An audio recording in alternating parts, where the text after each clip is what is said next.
What is the role of the Ward Council, in addition to what Elder Ballard has said, in teaching and enabling Sabbath day observance at church and in the home?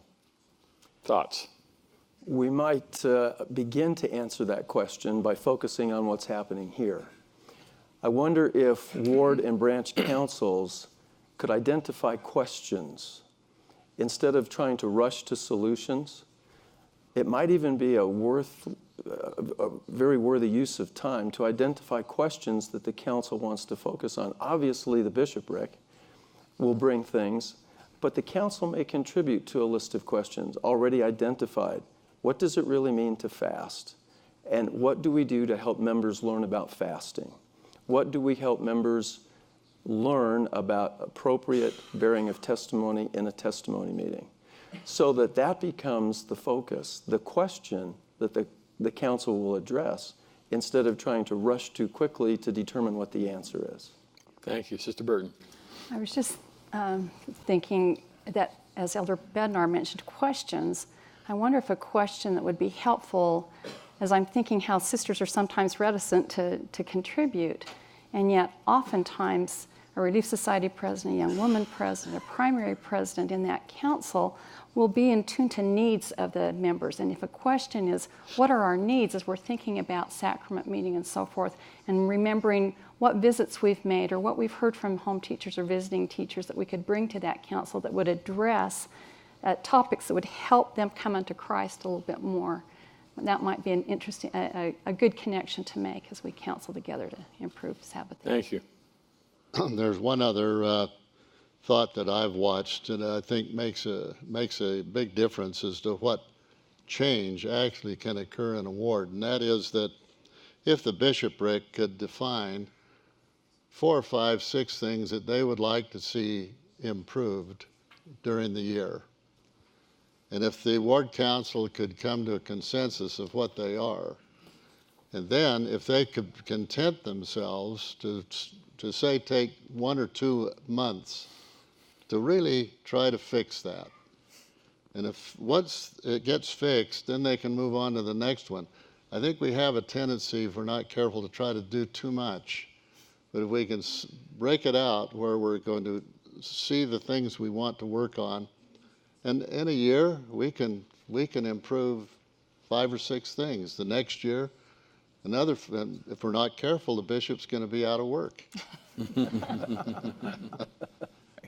Thank you. Elder Holland. Could I suggest, too, that the ward council, in addition to being an administrative team and an ecclesiastical circle with brethren and sisters together trying to do the best they can for the kingdom, they are also members. They are also parents. They are, and sometimes we even have young people in there for whatever purpose. That's another way. I keep working at trying to make this link between the church and the home. I think if Sister Oscarson were in a ward council as the ward young women's president, she's also a mom, and she's also a wife, and she's a friend, and she's a neighbor to some other sisters.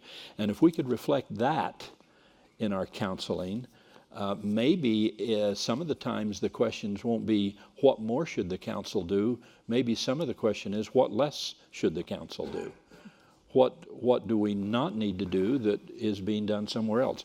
So a little bit of reflection about the mother of a Boy Scout or the father of a young man getting ready to go on a mission or whatever, that might reflect on something the ward does or doesn't do and leaves to the home to do. Easy to say, harder to do, but we ought to think about we're talking about the same people here, and the institutions could respond accordingly. Thank you very much. Elder Rasman. For one more comment? Of course, please. I was just thinking of Elder Holland's comment on what the ward council can model. And in a worldwide church with a lot of our members learning by what they observe, think about the message of a ward council also arriving at church early. And instead of just the bishopric coming to meetings early, there you see members of the ward council and their families, and you see them working on reverence, and before long, this modeling, this example, teaching by example, continues to spread to the family sitting next to them. And so forth. So the Ward Council can be just such an essential teaching by observation blessing to a bishopric too, to help carry this work forward.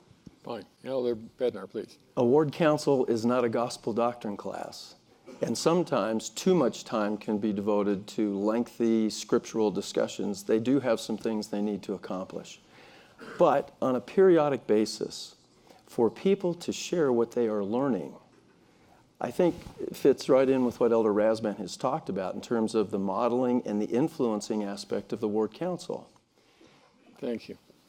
There's one subject that we have not mentioned, and that is the ward council is a tremendous resource to the missionary effort of the church. And right within a ward council, if the council members get it, the full-time missionaries are just anxious to teach. And this could be one of the subjects, for example, that could be really talked about in depth enough to where we start more effectively supporting the missionary force of the church. The members of the church need to help missionaries find people to teach the gospel to. And it can stem from what we have talked about here this morning. This whole spirit of this is the Lord's church, it's His kingdom. Let us build it, let us enjoy it, let us have a good time being faithful Latter-day Saints and serving the Master.